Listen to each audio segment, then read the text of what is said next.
The Wayne Ayers Podcast. The Wayne Ayers Podcast. Woohoo! Time to wake your ass up for a blessed day.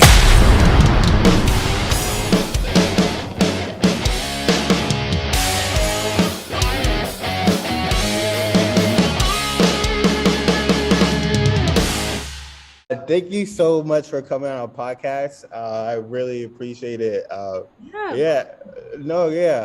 actually the first doctor I had on the podcast, surprisingly. I was like, why have I haven't? Yeah, so I really appreciate you coming on. I love the show and everything. I'm just like, sometimes it's hard for me to watch because I just can't believe it. It's just like, I'm like, how did the people let their feet get this bad? But like, before I even get into that, I was like, I want to know like what made you want to become a is it called podiatric? Yeah, it's podiatric specialist or podiatrist, or foot and ankle surgeon. You know, all those terms are interchangeable. Okay, cool. I was like, I saw so many different things. I was like, is this right or no online? So I was like, I want to make sure I get it right. But like, what made you like want to become a podiatric?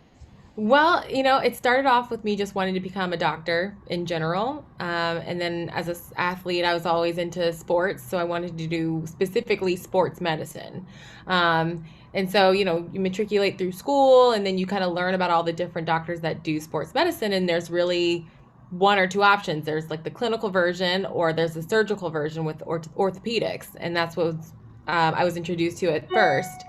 And of course, like, I wanted to be a surgeon and wanted to do sports medicine, but the lifestyle of an orthopedic really didn't fit me. And so when I was doing all my shadowing and stuff, I found the field of podiatry, and podiatry yielded itself to be perfect for me because, it was specialist of the foot and ankle. We did surgery, we do sports medicine. And obviously has other things involved with the feet, but it seemed to fit me. So podiatry really just found me when I was trying to, become a doctor. So, yeah.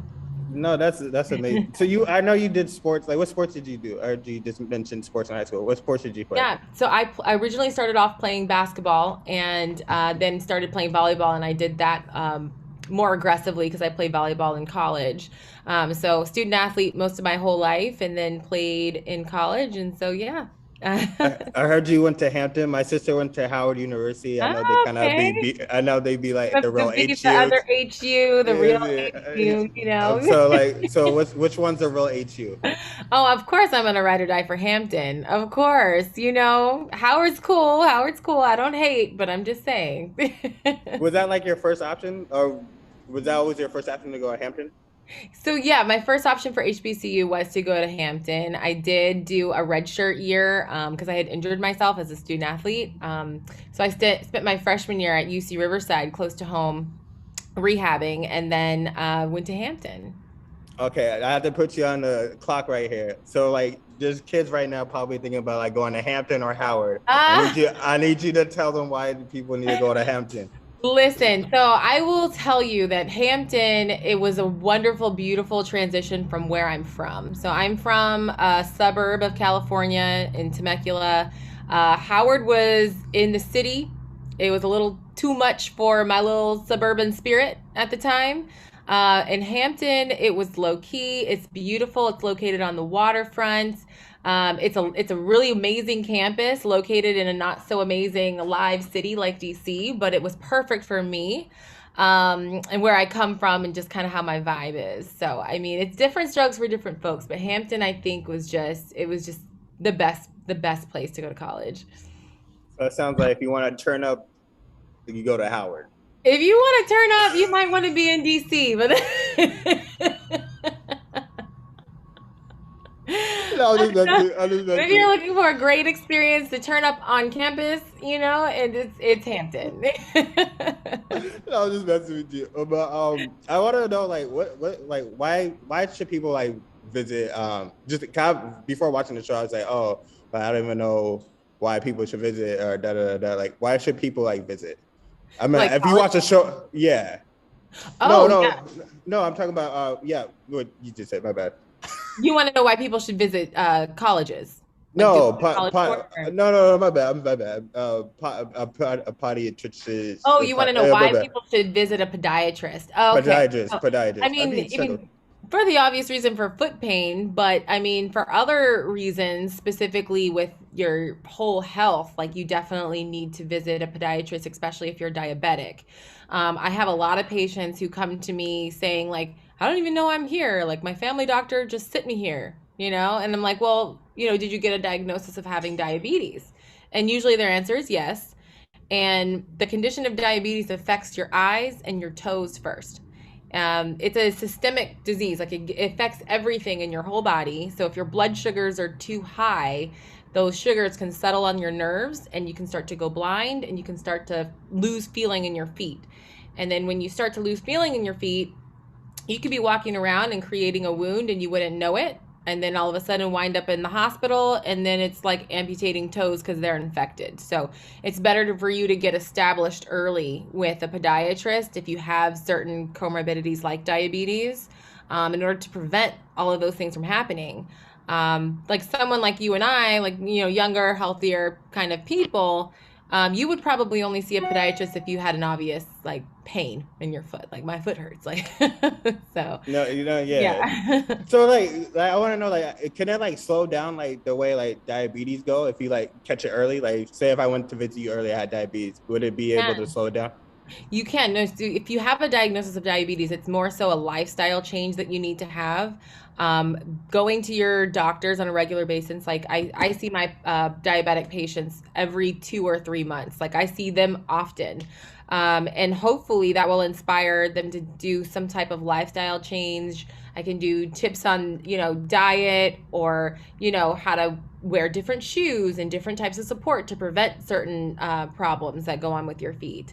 And also just kind of being there like a catcher, kind of like, okay, this is happening, let's catch it before it gets bad. So it's really important to establish yourself with a good podiatrist and develop that relationship so that way, you can prevent a whole lot of things and hopefully change your lifestyle. So like, how often should like somebody like in their 20s or 30s or like 40 visit like a podiatrist? So, I mean, if you're doing your self-care, like in your younger age, if you're doing a lot of self-care, you probably don't need to see a podiatrist too often. When you're getting up there in age, like around mid 50s or something like that, you probably want to make a appointment every once a year just to check in. But if you have been diagnosed with other problems, then that's when we're seeing each other more so on a regular basis. At least once every 3 months or every 6 months, we need to kind of make that visit. Yeah. Like I think I don't know if it's out topic, but like I know there's like patients around the world that like say like Black patients, like they kind of have like a higher risk with a lot of things than other minorities or other more, my bad, what I'm saying. Yeah. Okay, They so have other health risks for sure. Like diabetes is very much so increased in our population.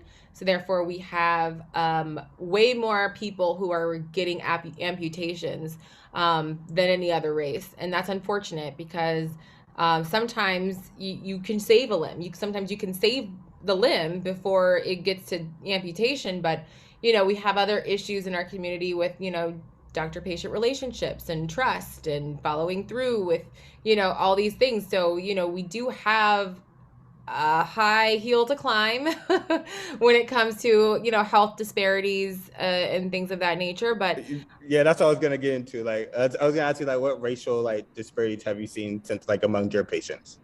right. I mean, well, you see it often when you have access to healthcare, you usually use it. If you feel comfortable using healthcare, you're kind of fine. Like, you know where to go for issues. Oftentimes I'm seeing specifically Black patients who are coming in as a last resort.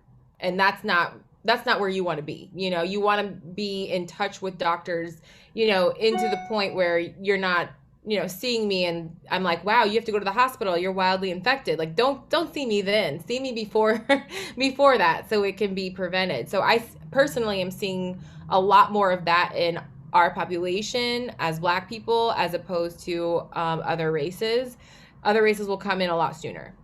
And that's just a lot of access to healthcare, education in the community, things of that nature.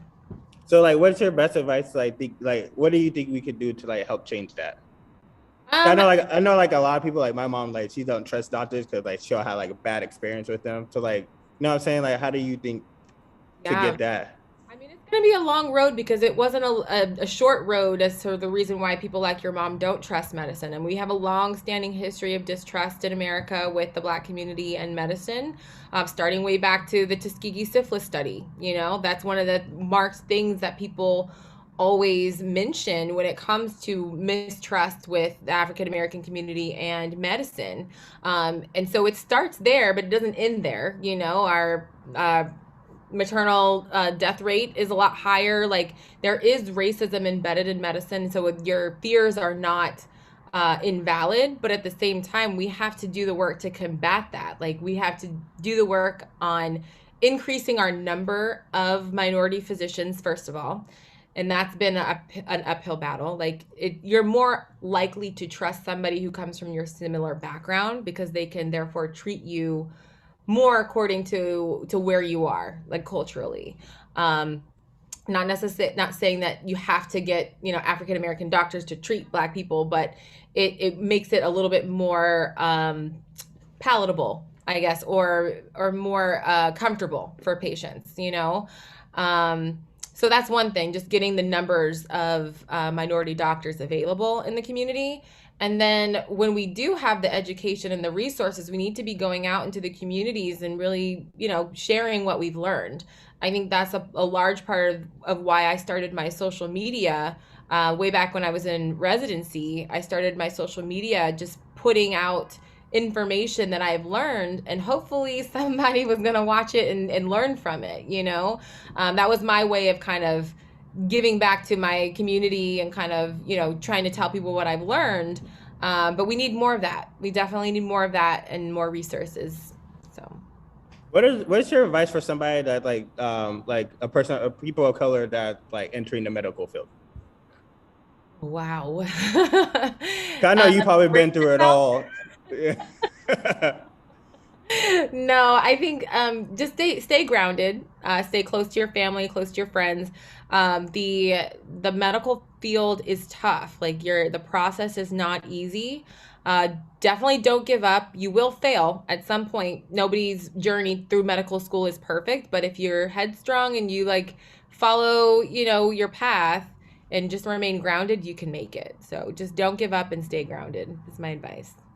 What's like one thing you wish you like knew before, like looking back at it, like there's stuff that I did like in the past. I was like, damn, if I knew, because I know it now. Like I wish I would never did that. Like what's something like, you know, like, or wish you kind of knew before, like you're at your position now. If that makes sense. I don't know if it Yeah, makes no, that makes sense. sense. That's a good question. If I knew now what I know then, what I I do mean, today, I don't think, to be honest with you, I feel like at one point I was like, oh, you know, what I did was like a waste of time. Like I just wasted, you know, all this stuff. But honestly, I don't regret a single second of my journey.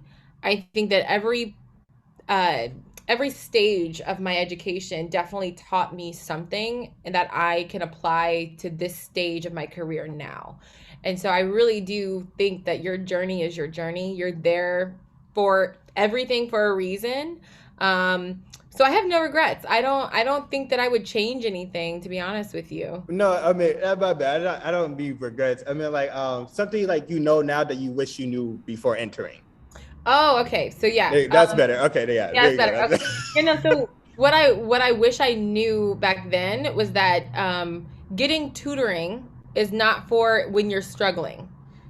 You have to get tutoring day one so you can kind of have a guideline and a map of where you're going in your classes. So the smart people get tutoring, you know, in the beginning. Like, so be smart. Don't think that tutoring is something that you get only if you're struggling. Like, do it before, you know. So that's what I would say I would do differently. Yeah, there you go. My bad. I know I phrased that terribly. What's something people get wrong about oh my God, I've been struggling with this. Podiatry. Podiatry. I know. I mean, yeah, podiatry. I don't know why I can't say it crazy, but yeah, what is something like people get wrong with podiatry?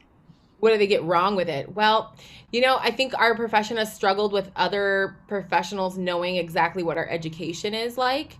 So sometimes they look at what we're doing and they don't think it's super important. Like, oh, you're just trimming toenails, and that's all you guys do. I think that we've had battles with that, and you're like, no, I'm doing so much more. Like that's just like a small portion of what we're doing. Which can be really big at some point for some people, but we're taking care of your vascular system, your nervous system. We're taking care of wounds. We're taking care of bacteria and fungi and all these other things that are small problems that could escalate to bigger issues. And our education is deep. Like we have a level of depth to our education that is very instrumental in the medical field and as a whole. And I think they mistake podiatry for like a clinical kind of thing that just happens, So hopefully the show is bringing to light the importance of our field and sharing what we could do. So no, yeah, truly, I definitely didn't know about all this. I was like, yo, I didn't know people's feet could get that bad. I was like one person that was like, oh, my feet are ugly. But I just like my toenails, I just have to cut them if they get long. But my feet have never been that. I was like, yo, what is? I was like, yo, but what is like something like people do every day that's like negatively affecting like the health of their feet? Well, they're not washing them. They're putting them in the same shoes every single day. If their feet are sweaty, they're not changing their socks. I mean, there's an endless amount of things I could tell you that people are not doing every day to have good, genuine, good foot care. Some people are overly aggressive and they cut their nails too short and they, cause ingrowing toenails. But yeah, there's faux pas every day that people do with their feet because they're just not educated enough. So hopefully, they'll watch the show and get educated. So, If you don't mind me asking, like, do you have a certain like foot routine? Do you have like every day? Do I have a foot routine? Yeah. I wash my feet every day. I definitely moisturize. I put lotion on my feet every day. I have brand new socks. I wear socks with shoes all the time. And at least once a month I'm getting a pedicure. So, Oh, that's funny. No, I think people, I thought, like me, I thought that was like common sense, but I was like watching the show, I was like, oh, this is really not common. Yeah. What's like one of the strangest like work-related questions you have got like since being on the show?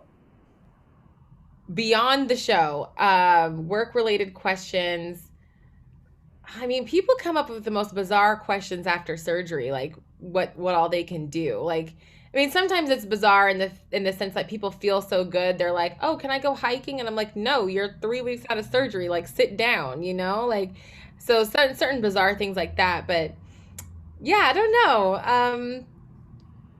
I'm not really sure what other bizarre things have said. Yeah, I don't know. Okay, now I want to get into the show. I'm like, yo, this is like the show. I don't like. It's like some episodes I can watch, and then some are like, yo, I can't. I don't know how people let their feet get this bad. But like, how does it like feel to get all this like great like fan reaction? 'Cause I see like a lot of people loving the show.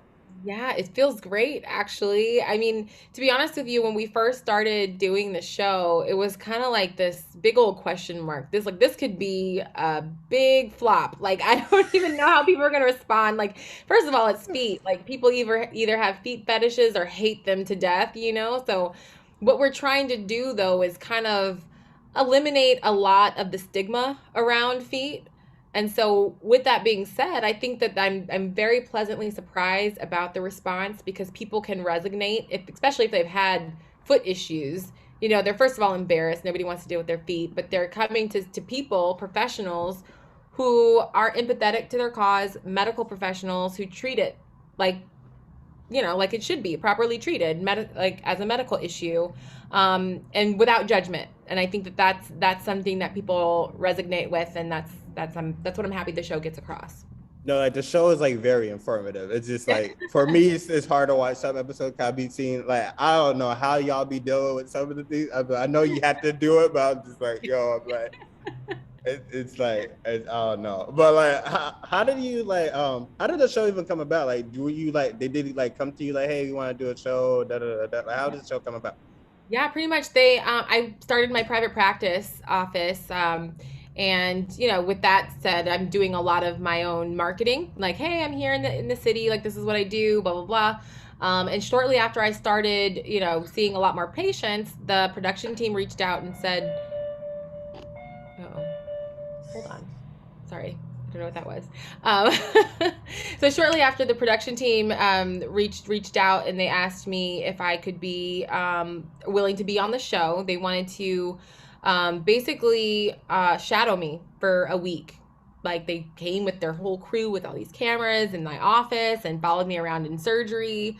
And at the time, I didn't know this, but they had been interviewing other podiatrists like across the country.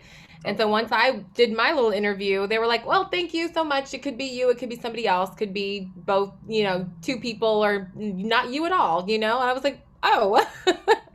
So 2 months goes by and then they call me early in the year and they tell me like, hey, like, TLC wants you to be one of the doctors on the show. And are you up for it? I was like, sure, why not? Like, so, I mean, the practice that I kind of grew with the show, I will say that. And so I'm super fortunate for that. But yeah, I'm just happy that people are resonating with the show and with podiatry as a whole. No, okay. One of the episodes, like this one, like really creeped me out. I forgot, it was somebody, one of your patients had, I don't know how to pronounce it. It's like epidermolysis. Epidermodysplasia. Yeah, I was like, how can people like? Is that like how does that even happen? That's what I really want to know. I was like, yo, I have never seen nothing like that. It's a literal genetic anomaly. It is not something that you see every day. I had to do a lot of research in order to figure out how to even treat this guy. There's only so many doctors in the world who's actually ever seen it and treated it. So in that respect, I'm super fortunate and blessed that I could be one of those doctors now. But at the same time, it's super shocking. Like I remember seeing it for the first time when I got the email, and I literally like jumped back. Like, what am I looking at? So I mean, it's a rare genetic condition where your body just doesn't turn off the suppression to create more warts. So in your body and my body's like, nope, we're turning that off. In his body, it's like on full speed. So he just overgrowths all these warts, all these tumors. And so they're going to consistently grow because he doesn't have the off switch.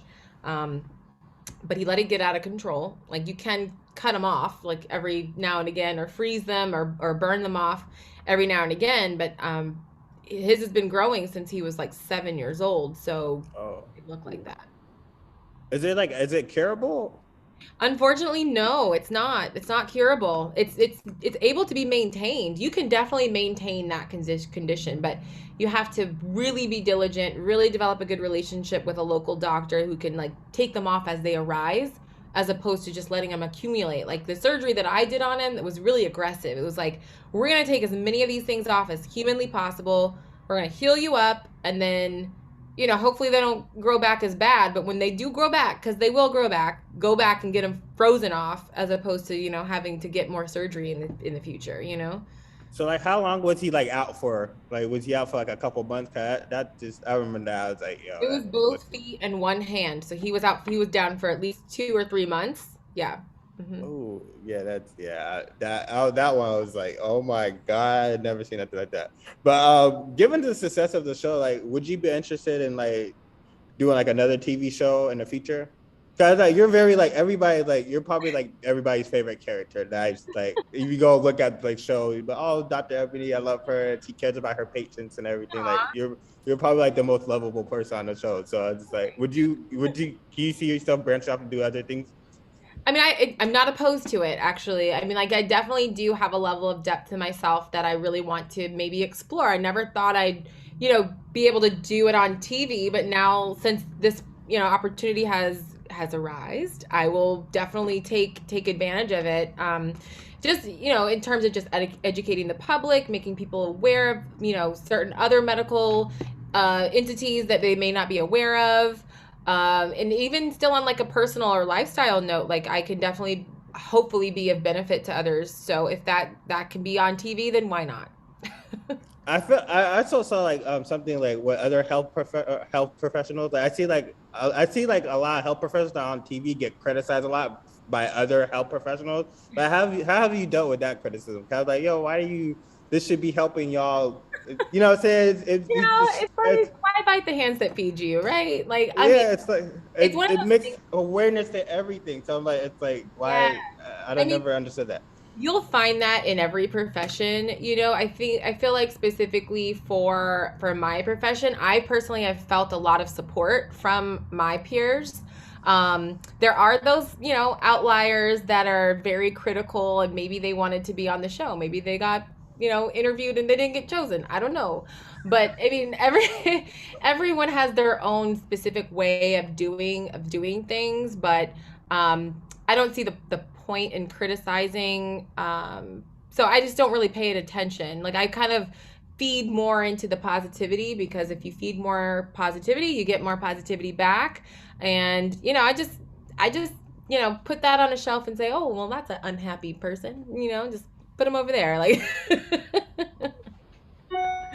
I know on the show you got to treat your brother. I think it's called a cyst or whatever. Like how was it like to have your brother on the show? he Cause if is it was me, I would not take my siblings seriously.